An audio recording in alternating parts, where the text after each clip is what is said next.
to say it's my phone. Yeah, so I see good now. All right, cool. Now welcome in again to Locked On WWE. Still working on that one, I guess. Locked in, locked out. Talking about NXT tonight. It's our first time, Trey. We haven't really watched any NXT, and honestly, we won't grade things just yet. But over the top, I mean, I enjoyed it. What about you? Yeah, I enjoyed it, and I kept reminding myself with some of the, the cooperation on some of the moves and some of the things that were going on that, some of these guys are very, very green, but it really kind of highlighted, in my opinion, some of the, the ladies are very attractive and have a lot of promise. Yeah, I that's noticeable because the girls' wrestling games picked up, so I see there's a lot more interest there. And then the dudes is still kind of a, either they might be a little too small, they might not be attractive enough. You could kind of feel that vibe. They didn't know their gimmick, those kinds of things. But I've seen NXT before, but it was a good jumping back into it, right? Because I don't know any of these people. Like, this is very fresh to me. For me, it was putting a lot of names with faces because, I've read a little bit here and there about NXT and some different people there. Obviously, Rick Steiner's son, Braun Breaker. Oh, sure, yeah. And obviously we saw Brian Pillman Jr., who just got to the company not too long ago, and that was an excellent match, and we'll get to that when we get there. But yeah, we'll just take it from the top, I guess. Show started just with two tag teams brawling in the middle of the aisle.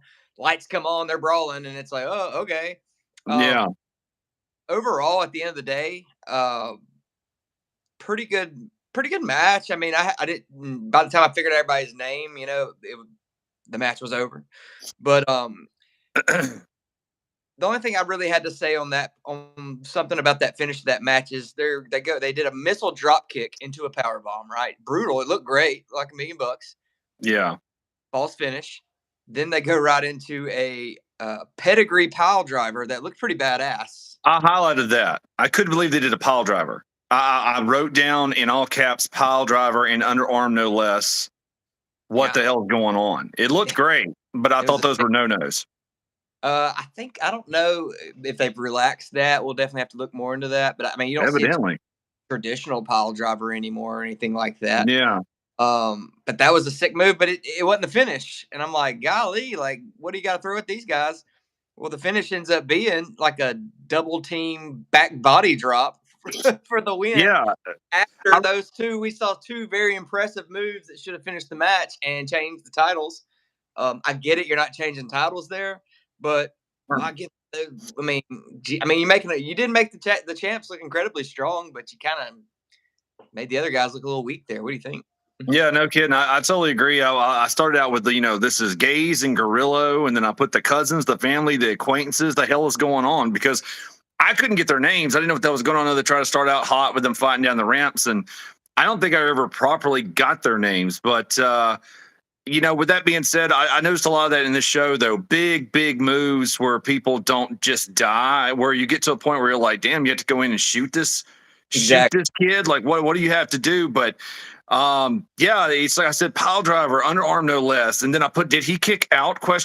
And then my last little bullet point was, then the finish is the guy started screaming and kissing his tag team partner, chunked him, and that was it. Yeah. Chunked him over the rope. They come in. Yeah. That was it was a shitty ending, and it didn't really do anybody any favors, I don't think, They hit some great moves. They just didn't sell them worth a damn. And I know on time, they're trying to rush through. Then condense your match. Don't hit every freaking crazy move you can. Save some for another match. Right. You got to get selling in there. And I know it's the different age of wrestling where it's just move. And there was a lot of that on this card tonight. It definitely screamed more of an indie show, a la AEW. It did. Maybe saw last night on the main roster. Granted, I think overall it was a better show than the main roster show was last night. Yeah. But it was just... Hell, there was even an AEW fan under the ring. Did you see that promo? Yeah. Now, what is that? What he was or claiming to be? I mean, I'm being an asshole. Yeah, because I was thinking on that one, I was like, I hope that dude's got a piss bottle. My God. And then I was starting to think, oh, is this shot before? And I still think that promo was shot before. And then he came out anyway, but I don't think he was shooting that promo live under the ring. because that would have been a long night sitting under there waiting for that, just to come out and steal the ring bell and take off. Yeah. We'll get to that in a minute, but moving on, like powerbomb used to end a match, Trey. Some of the one of my favorite moves in wrestling. Yeah, it used to be most devastating. I remember being a kid on Monday night, playing Sega Genesis Monday Night Raw, and Diesel was on the game. He hit the powerbomb, and I was like so excited to hit the powerbomb because it was so devastating at the time. D'Lo Brown, baby, Sky High. One of my favorite moves of a mid Carter. That guy killed it. It was always fun to watch D'Lo Brown. I love a powerbomb.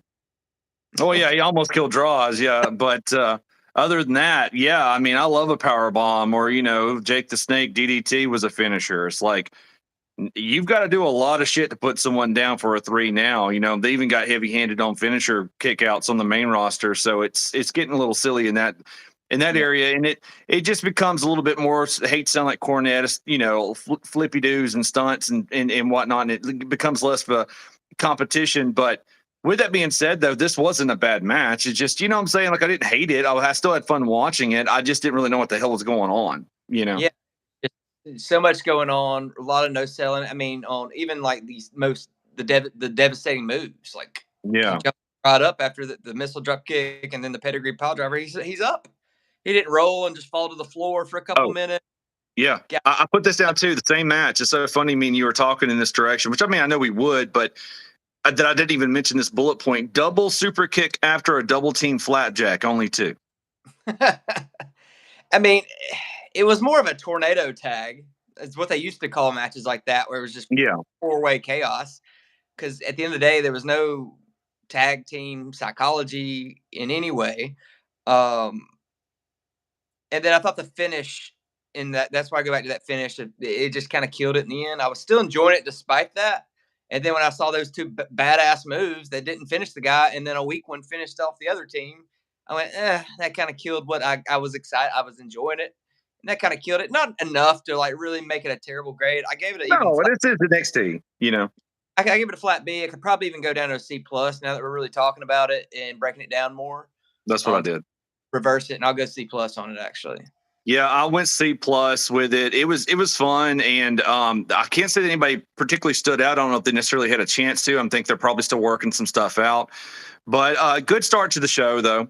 Coming off kind of a lull of the main roster, even though it had some highlights as we discussed on the last episode, it still was a fun way to start the show. I'll give it that for sure. Yeah, absolutely.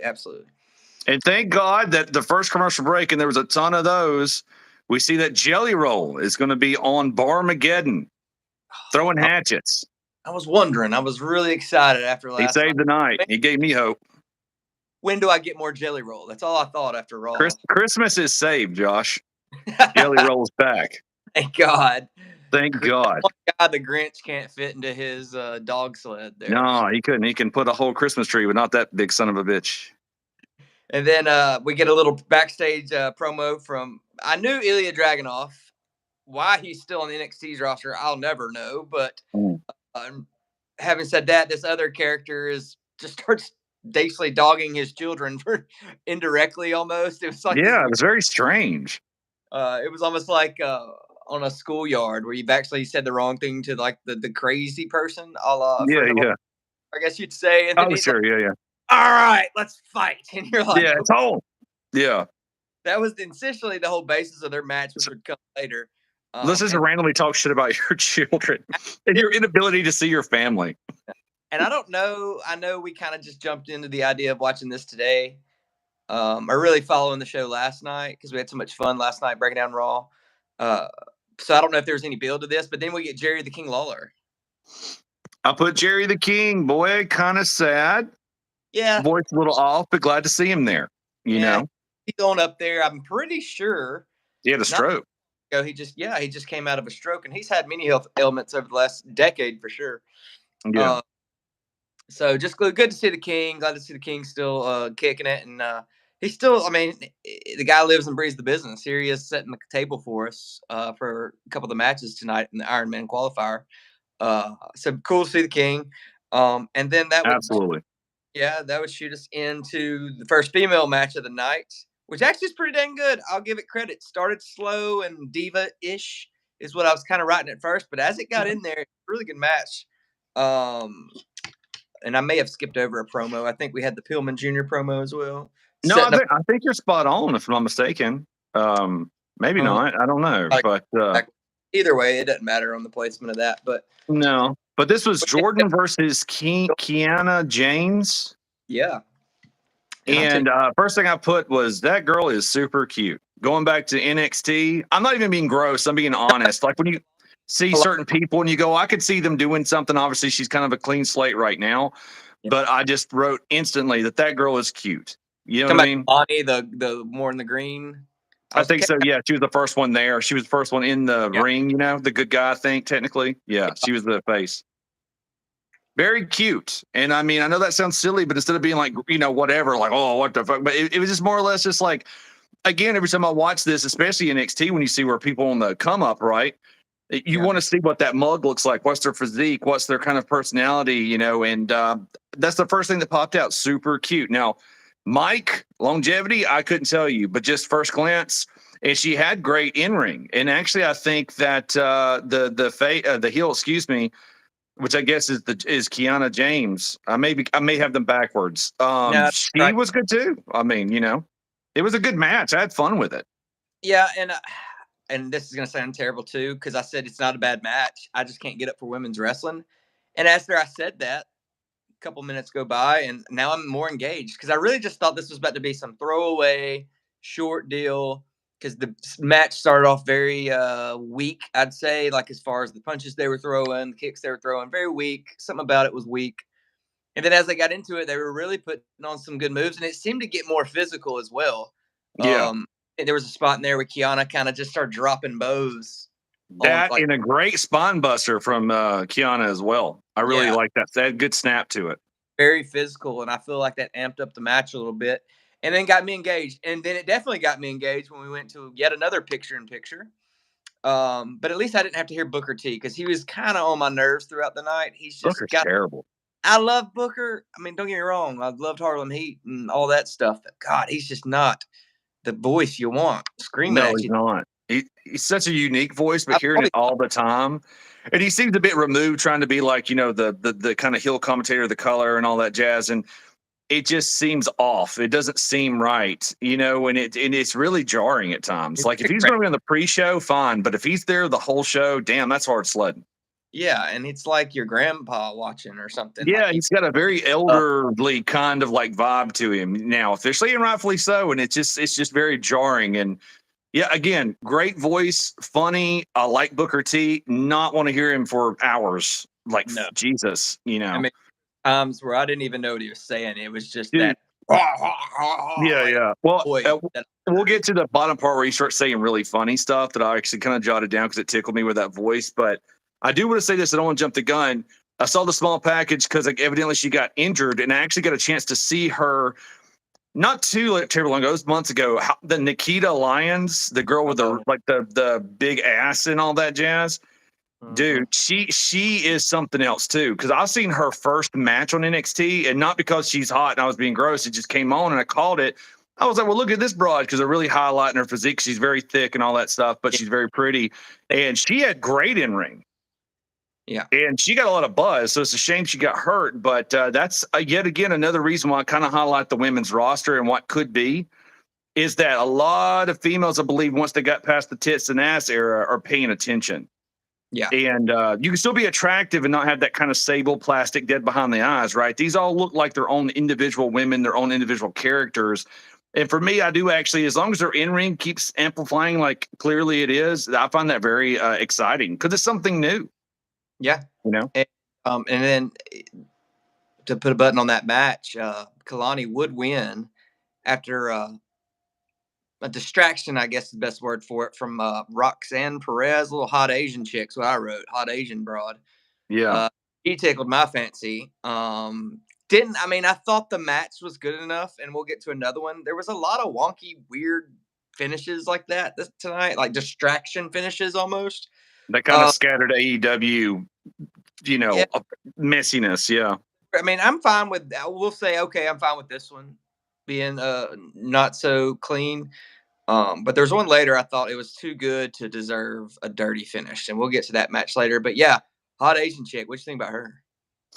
Oh well, no, she was very attractive. I don't know what the angle or what the hell was going on, but yeah, I thought she was very attractive, and she took the bell. And there's some stuff going on there, you know. But no, I mean, I'd like to see her wrestle as well. I really enjoyed this match, actually, just a step above the previous, only and barely, but only because it had that little dollop of hope and new blood and all that kind of feel to it, right? Where the other one was a bit so scattered.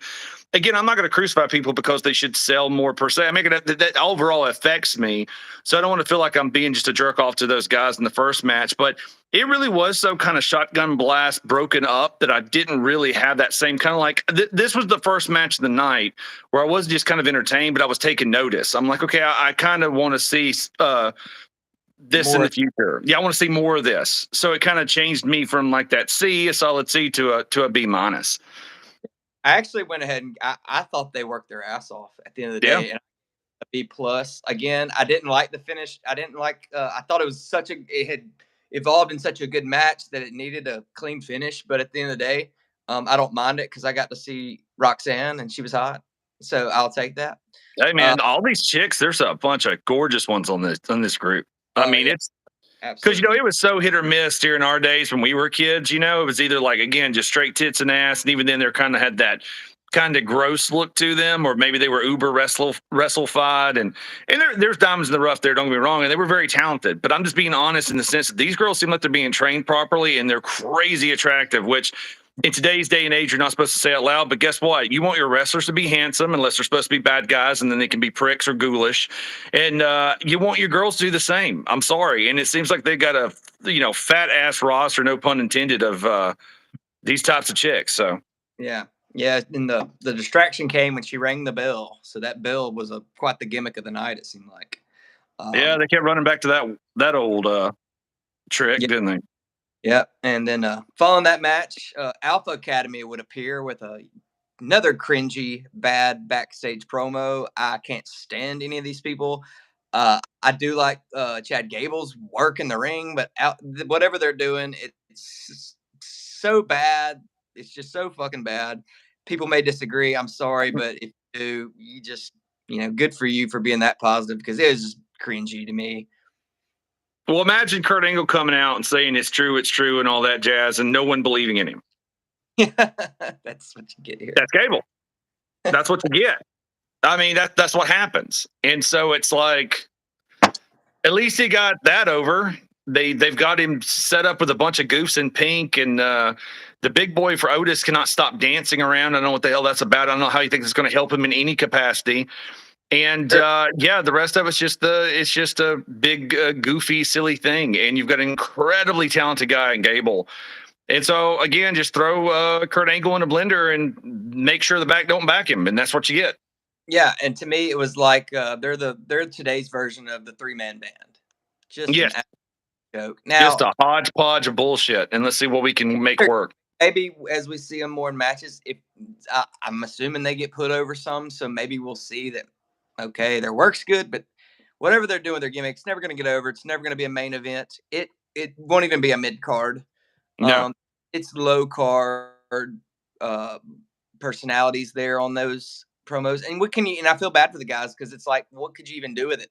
Because they're being told, "Hey, go out and act like a complete goof." Yeah. Like, okay. Hey, you're a giant guy. Just dance around and shake your belly around. Hey, you're an Olympic like worthy whatever. Like, just act like a fucking idiot. It's like, well, what do you want these people to do? You know what I mean? At some point, you just got to stop and say, you know what? I'm not going to do that. Say Like what? it's not even like a baby face gimmick. It's just No. stupid. Yeah, it's the I will graduate eventually. Fingers crossed to the R truth spots.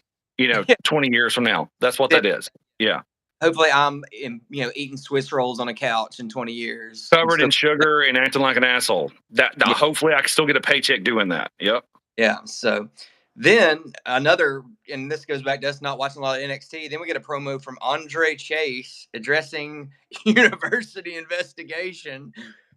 I was completely out of the loop here. I didn't know what the hell was going on. And it felt like a skit performed by high school drama class. It was so bizarre, and this guy in no way, shape, or form resembles a professional or a wrestler or an actor or a human. Like, it was something about this dude that I'm like, why is he on my TV? What is this? And he's surrounded by a bunch of other people who they clearly don't know what the hell to do with. And he still stuck out as like, why are you here? Yeah. It's Like, wow. really odd. Yeah, He, it's like, he looked like a comedian. Andre Chase, this character looked like a comedian that would be like on Rogan or something. Like just yeah. wrestler. Unless if he's supposed to be a manager, okay, then I got you. But it's just the bad acting from the girls. Just like they're just doing all this stuff to be seen. It's like, hey, we see you. You ain't got to be weird. Just be there. We see Yeah. you. And it's like everybody's trying to do these things to capture attention on camera, and it was just all around bad. And that's about all I got to say about it. That was one of the worst things I'd seen of the night. I'm just going to go ahead and say it. We're not grading those in particular, but I will just say that was terrible. It was awful. Yeah. And maybe if we knew a little bit more, we'd care. But I didn't know what was going on there. I guess. I saw they were misusing funds, and it's like gambling and all this shit. It's like it's so far removed from like anything that should be going on in the back that it makes no sense. It's like we transported into a whole different thing or something. Yeah. It's just forced bad. Like we all know bad creative things back there that could do something good and compelling, but it's like they're being waterboarded to not do that. Yeah, for sure. I wish they'd hire me. I could write this shit.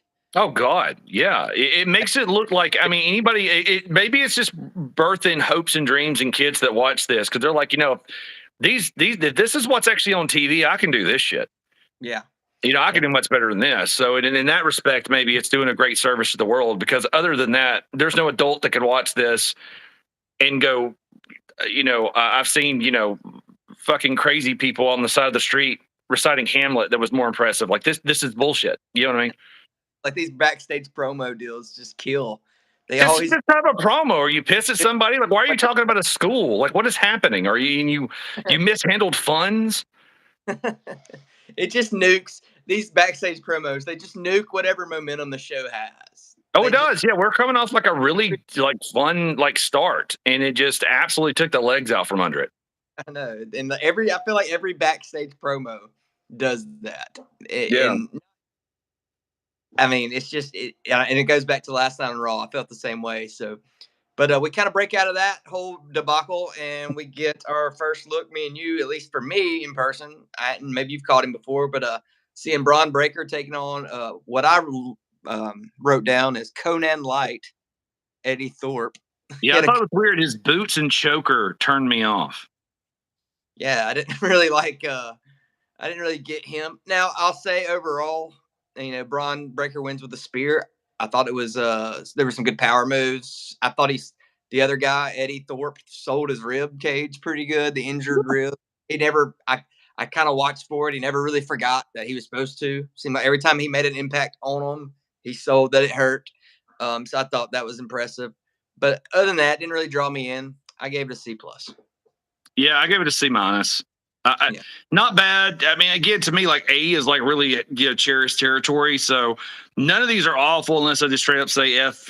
Fuck you. This was terrible. And we could actually do that for some backstage stuff. But anything that's like meat and potatoes, like a match, I didn't find it incredibly offensive. But I don't have much to say about it. It just outside of the appearance of that guy, again, he looks odd.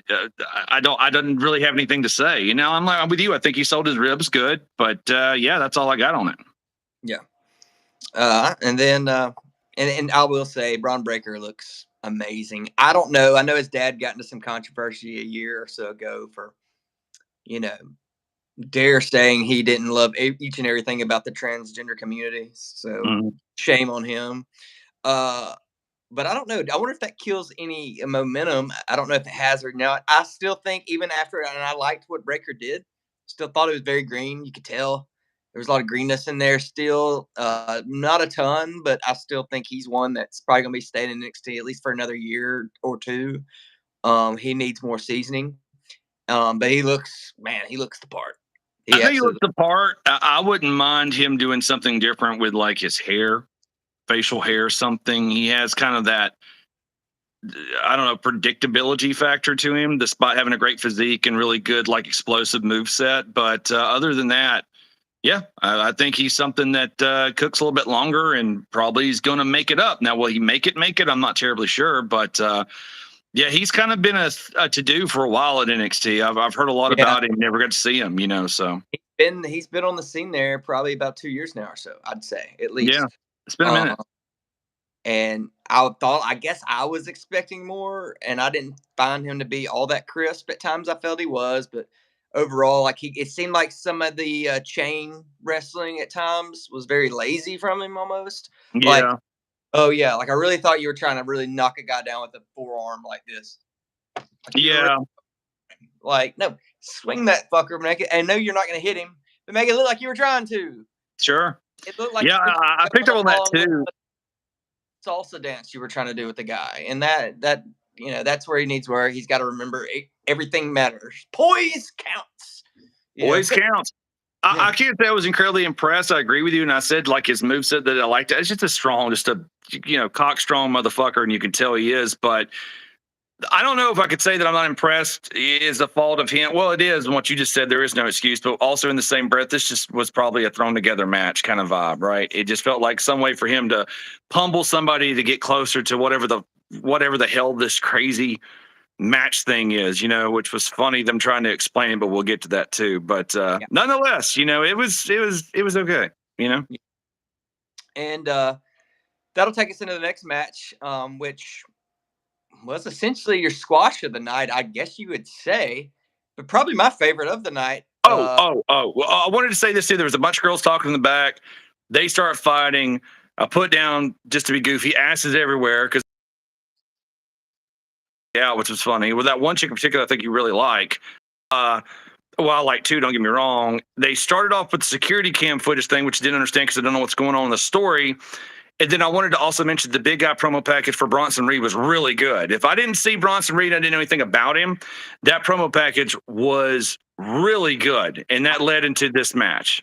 I must have missed that. That must have been I was heating up my pizza rolls or something. Your pizza rolls, yeah, I'd be totally fine. I wanted to mention it because I highlighted the Bronson Reed package, and because it kind of made me think, despite what we saw with Ivar and everything last night with him, like handled well. I mean, some of the spots they were showing, that's a big man that gets some ups. He's actually jumping off a lot of shit and everything else. So it looked rather impressive. I just kind of highlighted that.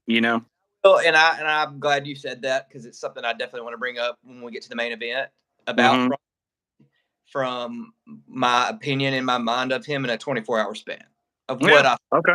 And it really boils down to booking, right? How you're booking this guy against who you're booking him, or at least Sure. And we saw we'll get there. But anyway, No, I'm with you. leads us into a guy by the name of Nathan Frazier taking on Ilya Dragunov after indirectly offending him about talking, just About saying his family and children. Yeah, very odd promo we got earlier tonight. But I will say, very physical match. Chops galore. And I feel like I've only seen a handful of this Dragunov guy's matches, and they're always kind of that way. He's very physical, a la Gunther. And I think the guy is so polished. He looks so good. Even in his backstage promo, that was probably the best one of the last 2 days I've watched earlier in the show. From him at least. But this guy probably should have been on the main roster when Gunther went up, if we're being honest. He should come up soon and challenge him for that Intercontinental Championship real soon. Fun deal of like, hey, nobody's, I've run through everybody. I got nobody. Maybe that's where I'm glad you brought that up because maybe that's where it's heading after that promo last night with The Miz. Josh, I'm going to say it without doing spoilers for the end because I know we grade the show as a total. If not for the length, because it's a pretty quick match, we had to hit a hollowed ground and start talking about A territory for me. I don't know a lot about Dragunov, but I like this guy. I'm with you too. And I went on Twitter. I tweeted out some of my thoughts in the moment and grades in the moment. Yeah. And I think I gave it an A, but I'm going to drop it to a B+ because that was my only hang up. How short it was. I wanted more of that match. And I didn't. The Frazier guy I thought looked good. He was working. Oh yeah, he looked good too. Yeah. Normally, my page is so goofy. My little jokes and all that stuff. Something might be worth saying. Something might not, just for yuck or whatever, or like something that's important to speak of. I've got 2 bullet points on this match. First one was commercials first, which is just like, God, these commercials. Second one is I said a lot of spots, but you could feel them. I hope the size didn't hurt these guys. I like to see them compared to somebody else. It's a quick match, but hard hitting as fuck, and I liked it. And I said, only due to Link, B+. That's exactly what I put. Those H-bomb finishers. Oh, yeah. Absolutely. That is a brutal. I mean, it's something very, it's like less is more, right? Mm-hmm. So simple, but it looks so freaking brutal when he drops that last one's great, too. There was a springboard Scorpion Death Drop spot in there that looks so clean. I think he went Death Drop. He may have caught him and then also suplexed him. I don't recall. I thought he just did a Death Drop once he caught him off the springboard. Because remember, he did a springboard and like caught him in midair and hooked him. Oh, yeah, that shit. Yeah, he caught him in midair and turned him. Yeah, bent him back, rather. Caught him perfectly, too. Yeah, that was a great match. Again, I said too short, lots of fun. So, damn, it was good. It's something that I would take that all day over what we watched last night and the remainder of the show. I was thinking you take a match like that, put it on Raw. You take maybe the Fatal 4-Way later, add that to Raw second hour last night, and we're sitting there talking about best show of the last year for Raw. Oh, sure. Yeah, like, damn, Raw's really picked it up. You got the CM Punks back, Orton's here, and those matches, dude. Like, that would be a completely different story. It would be, you're talking about a totally different event for last night, and I don't know, there's people making decisions up there that know a lot more than we do, but how they don't see the forest through the trees on that one, I don't understand. That dude's fire. That was a good match. So coming out of that, we get a karate vignette from some female. I don't think I caught her name, but I thought it was kind of silly, but extremely sexy. I thought she was very sexy. Yeah, it was funny. I put Kung Fu Grit versus Prom Lady because, again, I'm fighting for names. I'm like, what? Who is this? What is this? I will say also, too, by the way, not to derail, but the Corbin cut in where Corbin just acted like a rich guy who would also kick your ass. And I don't mean like a JBL, and I don't mean like a sports athlete who also we all know has money. The way he cut that, it was so funny because, Corbin got a lot of push back in the day, and now he's, clearly helping folks in NXT. So that kind of shows the trajectory, right? But with that being said, I'm not saying yay or nay. I just thought for the first time I didn't hate seeing Corbin on my TV. My ship sailed with Corbin a long time ago, to be perfectly honest with you. I don't dislike him, though. I'm with you. I didn't mind the promo. We'll see where it goes, but dude, this guy who they love so much, which I didn't love either, had a gimmick of happy Corbin and sad Corbin. He was emotion plus name. Yeah. I don't know if that's ever happened in wrestling history. That is some of the hardest shit I've ever heard of to be labeled with. And to see him there, not dressed up in like a Hawaiian shirt and not go, whoa, dude, because clearly that's not who he is. I'm just saying for the first time, it seems like what they should have done from the start. Shaved head, not the balding long hair because he got his balls busted about balding, when he first popped off. Then they actually literally went from, he was like he would be a perfect fit for the Spooky Crew with Rhea Ripley and friends back in the day. Then he went from happy Corbin to sad Corbin. That is the silliest shit I've ever heard in my life. I'm pretty sure he was financially destitute at one point too, was he not? Yeah, that was a sad Corbin when he lost all the money. Okay. Because I wasn't keeping up with it too much. I'd hear Cornette, for a couple of years now, the only way I even digested any of these shows were from Cornette's reviews. So sure, sometimes they actually always spoke positively about those promos. So I remember that. Well, maybe his promos were good, but just listen to the name. It's like, I so don't care about you. I'm talking about the people in the back and so on and so forth. It's just such a huge departure from, anything I'm sure Corbin actually wanted to do. So hearing him on the Tron, I'm not saying it was groundbreaking. I'm saying it was refreshing considering where we've been with this guy. You know what I mean? Yeah, and he's just not always appealing to look at. I know they finally threw a shirt on him, which they probably should have did from the jump when he first debuted, because it seemed like that was another thing that people just were like, this dude looks, you know what I mean? Like, yeah. Appealing to the eye necessarily. But moving on, we get the weird guy under the ring promo. His name is actually Joe Gacy. So I don't know if that's some kind of play on the John Wayne Gacy. I don't know. Coming out of the promo, I thought that's what maybe he was going for, because it wasn't a terrible promo. Didn't make a whole lot of sense, but it was kind of creepy and Bray Wyatt-ish almost in a way. And then the bright-eyed, hey, I've got the weird beard and I'm a psycho, but I'm also kind of bright-eyed and bushy-tailed doesn't work for me. That's why I wrote the joke. Some AEW fan with the bull ring in his nose and started talking under the stage. This was after the karate chick was doing her kicks. And I was just like, I'll never see you do anything. If they're not going to put you in a mask, and if you don't have some serious size on you, I couldn't imagine you being on anything. You know what I mean? Yeah, and then he comes out into this. Get to the next page. He comes out into the next match, which wasn't really a great match by any stretch either. It's probably one of the worst on the card, which is it wasn't even that terrible. It was better than some of the ones. It was better than the women's tag match we watched last night on Raw. I'll say that. These girls are very green. Very green, and that's why they're there. That's why they're getting exposure like this. But all said and done, for them being very green, it wasn't terrible. No, and first thing I put in there, because Kung Fu Grip is very attractive too. Do not get me wrong, but when Grace came out, I just instantly put Grace is very attractive. I was more into the Russian chick, the blonde. Oh yeah, I mean they're both not hard on the eyes. It's just when she came out and I saw her standing there, I go, man, they've got some good looking girls. Well, they're definitely scouring Instagram for Instagram models to bring in. It seems like almost. Well, maybe to me, it's like I don't even know if it's that or if it's more of an attractive endeavor for people who are already attractive, maybe have an athletic background, because that was kind of the old era, right, where you had your Stacy Keeblers and all those that couldn't do shit. They were just attractive. These girls, in the very least, are trying. You know what I mean? And they also are not all the same, like blonde, big, fake titted, whatever. You know what I mean? There seems to be a nice mix where it seems kind of like you've got I won't say your girl next door because they all seem a bit extreme because it's wrestling, but there's a variety at least, you know? Well, Carmen won my Please Sit on My Face award for the night. Definitely. I definitely dug her. Something about that Eastern European woman. She's probably not. She's probably from fucking South Carolina or something. But if she was from, the big red north up there or wherever the hell they call it, the red machine. But also, WWE is very happy they've got that delay on the live because when she kicked Grace in the chest, she liked to release the titties. Do you see her keep fixing her thing? I missed that. She kicked them down because they have little things, obviously, to cover their nips in case, it all goes south. But she kicked her top almost down to her waist when she was in the turnbuckle.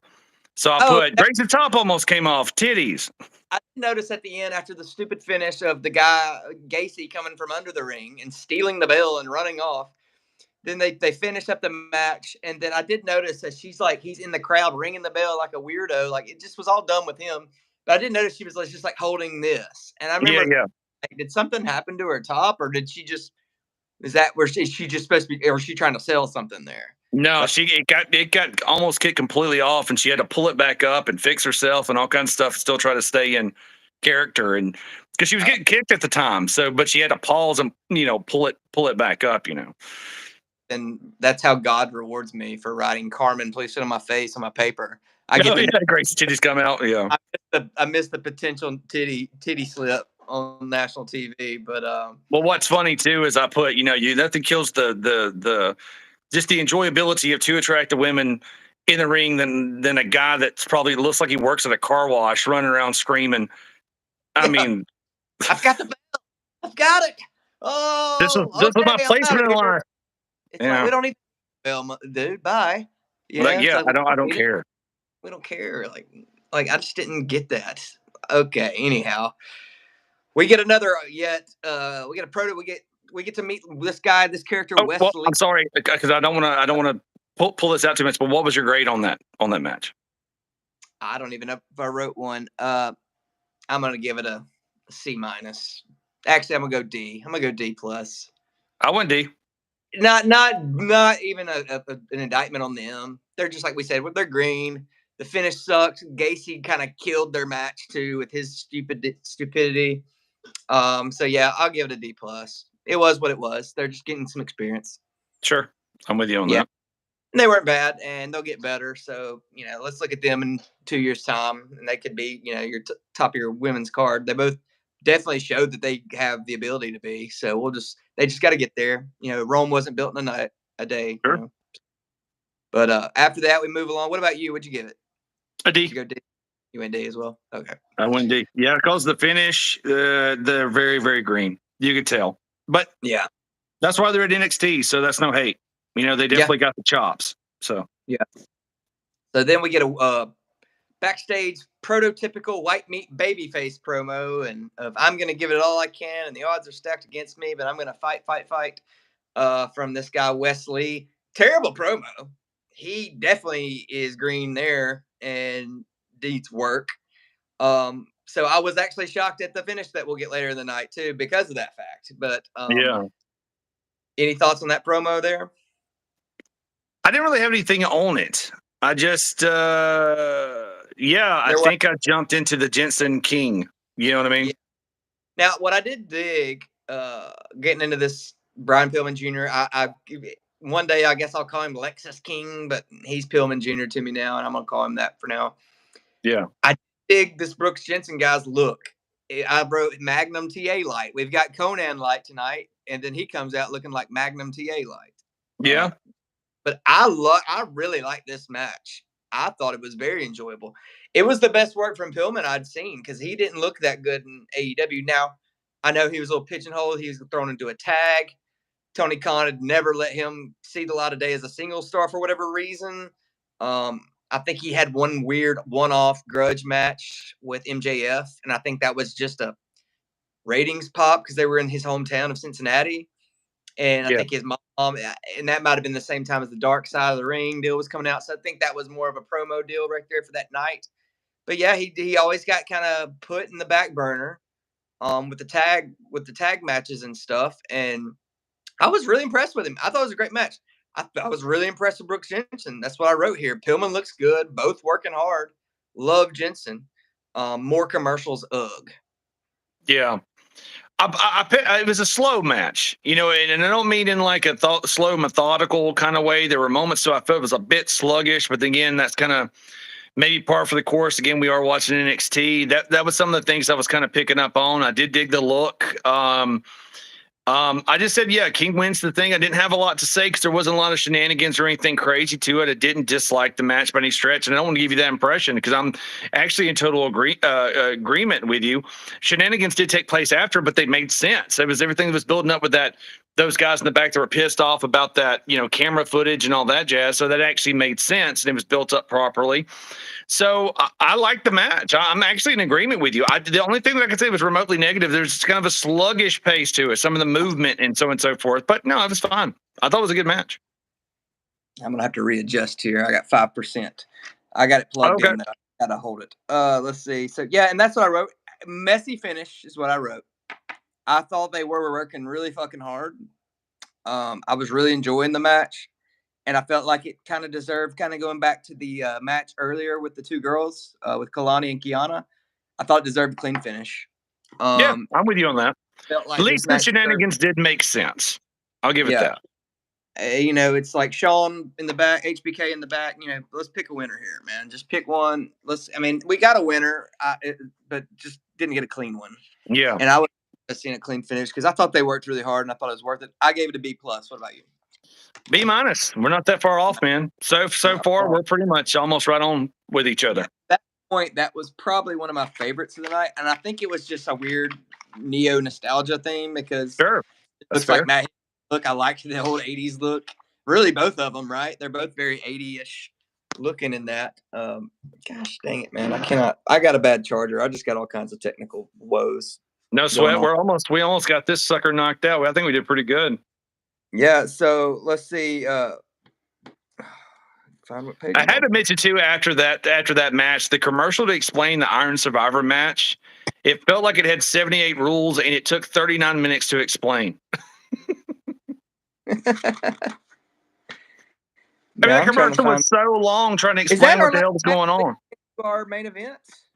Say what? Is that our last match leading in a main event, or am I missing something? Fatal 4-Way is next. Okay. Take the reins here because I actually was setting up the stream at this time. I watched the match, but I didn't have any notes necessarily other than some stuff I'll just pick from my brain here. So go ahead with whatever you have from it. Yeah, I just said Fatal 4-Way match. This is Dom for the North American title, or at least the winner will have the opportunity to take on Dom for the North American title at the pay-per-view. You've got Cameron Grimes, Johnny Gargano, who are the only one I'm actually really familiar with, Wesley and Bronson Reed, only because of last night am I familiar with Bronson Reed, and I feel like I've probably seen Reed, prior to, don't get me wrong, but as far as his work and so on and so forth. First thing I mentioned too, I know everybody likes Dom, and I'm not knocking him whatsoever. I know he's got the thing going on with Rhea Ripley, but Dom is shit on commentary. He is bad on the mic, and there is nothing about him that's got any oomph. We jumped almost instantly to picture in picture. So these are some of the irritants, right? Because it's going to be good. I mean, these guys are clearly talented, and Gargano is definitely going to do some wild spots. I did think it was so funny with Booker trying to jive with Dirty Dom. He's got that voice. He's like, "Oh, mommy, love mommy." He kept saying it over and over again. It was just like so odd. I wish we could just get the audio of him saying, "Oh, mommy, mommy," like over and over again. That might be a good for you to splice for the page. Oh my God, it'd be so funny because he did it like a lot. He was trying desperately to have a connection with Dom and be the heel commentator along with the heel. And he's so great. He's great. Dom's here, suck on, and blah blah blah. And he just kept saying, "Ah, mommy, love mommy. Oh, I love mommy," like over and over again. It'd be so funny to get Booker T just saying that and loop it. But anyway, really great spots. They are over the top. No one got a 3 off of things that should kill a mortal man. Are you still with me? Like you froze. I switched. I was sharing the stream. Okay, there you go. Could you hear me? Yeah, I'm listening. Yeah. Yeah. Big spots were things that should have killed a mortal man. These guys didn't get a 3 count of. That is true. Johnny Gargano did a bunch of stuff. A lot of suicide dives. This who is the guy that always says to the moon? Cameron Grimes. Yeah, okay, Grimes. I'm not a huge fan of that. Yeah. He says to the moon. There's like dollar signs and stuff. Not a huge fan of his look, but he puts his whole ass into selling, which is interesting. I kind of wanted to mention that. They had that one botched where you come over and he swings you around real quick. It's not a power slam. It's kind of like I don't know what the hell you call it, but he and the, I guess Wes Lee had a kind of a train wreck on that. But at the end of the day, it was a bit of a small of a botch on like a crossbody. It looked like. Yeah, it's like exactly. I couldn't think of the terminology. It's like a weird crossbody where you kind of like corkscrew, and I think they just fucked that up. Honestly, they did. Yeah, it's just a botch. Yeah, and but anyway, West did a shit ton of flips and won, and I thought it actually was fun. It had the same feeling actually as the first match to me, in a way to like, let's close this out with a lot of fun. I didn't really feel like this was like serious or anything was on the line, and not every match has to feel that way. But considering it's a 4-way and considering it's for the belt, you kind of wanted that. But this seemed like a bunch of spots and just a lot of fun. The crowd loved it. It wasn't my favorite of the night, but it was good. I think all around it was a solid performance. Yeah, I thought it was a good match. I like that spot where Gargano like did the old. He had it like they do it in the turnbuckle a lot, but I want to call him Otis. That's not his name, but Bronson Reed was over top one of them, and he like pulled him up into like his gooch, essentially, like straight up into the gooch. That was good, yeah. That was a funny little cool spot. Reed's reaction, not overreacting, but actually like whatever was funny. It added more humor to it, without him being over the top. It just looked like he really got kicked or hitting the balls, And I dug the top rope kind of gorilla press throw where he threw Wesley that was across cool. the ring to the other dudes. That was a fun spot. And I was wondering like how I knew they weren't going to give this to Bronson Reed. And I'll say this again, and it goes back to us. I brought him up earlier. I'm glad we said it. I like Bronson Reed in this match.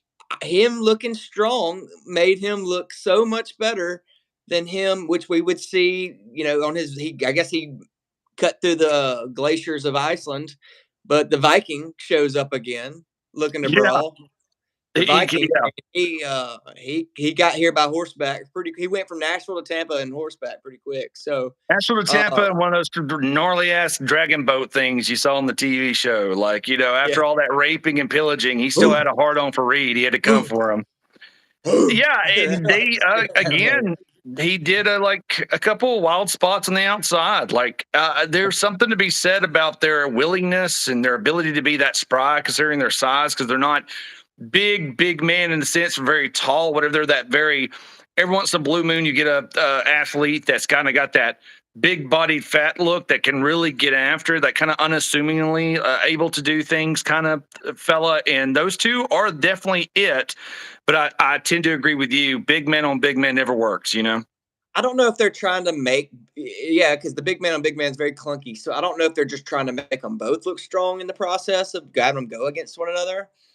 because those two dudes definitely, like most big men in the business, just benefit so much from a smaller guy making them look like $1 million, right? Oh yeah. Making them look strongest motherfucker out there. So The press off the top and rope, you saw that.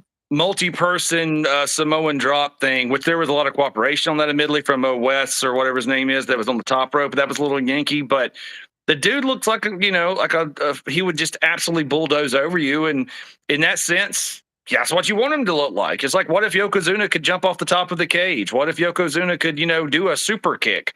I mean, that's the territory we're in 2023, and that's pretty interesting. But Yoko like you did do said, a you super just have kick. to handle him right. You know what I mean? Yoko did do a super kick. He did a Oh, standing. that's right. But what if he could fucking, do a Pele kick? That kind of thing. Yeah. I know what you mean. I know what you mean. Yeah, and another thing to note, it looked like Bronson Reed was wearing the same exact gear as last night. So hopefully that got washed. Big man might be. He might be I kind of a mean, notorious, like, oh, fuck. Or maybe you do the spot where the nuts was coming up and they thought it'd be funny not to change gear. what the Click used to call Doink the Clown Krusty, because they said Oh, he never yeah. washed Never washed his tights. Yeah. They said he smelled awful. They called him Krusty. Krusty the Clown. And, But and anyway, this one ends oddly enough, too, because I had to check with you to make sure I wasn't on some kind of like weird fucking delay, but it ends with girls fighting on cars in the parking lot. And like I bullet pointed before, asses everywhere. I must have missed that because I did cut my Wi-Fi, so maybe I was even behind you because I saw the win, Wesley picking up the victory. So we'll see him. I'm assuming at the next NXT live event, premium live event, pay-per-view. I guess that's where they're going to have that match between Wesley and Dominic. Yeah, that's where it's going to be. That one with all the weird rules, there's going to be some belt matches, some title shots there, and that's where the Dom match is. And as far as, and I go back to Dom on commentary, yeah, half the time I forgot he was even on commentary, and then when he was like, yeah. He could have been going full heel at that point, and he really should have been just really soaking it up and saying, none of these guys deserve to see my belt. Why am I even here? This is a waste of time. Look at these guys; they're awful. Like, he really didn't talk any shit necessarily. He actually put over a few moves they did. He did. He's like, I don't know how he's standing. Yeah, he goes, I don't know how he's still standing, and he would say it in that tone too. It wouldn't be like, God, I'm not worried, but then all of a sudden shout and be like, what's going on? Go for the pin, something like that. Like none of that happened. He would just like, it would be like somebody from the crowd sitting there and being like, wow, that was pretty cool. Like, I don't know what the hell is supposed to be going on. And I feel like that's direction from the back. And he's still, we forget, Dominic's very, very young. He's green as goose shit too.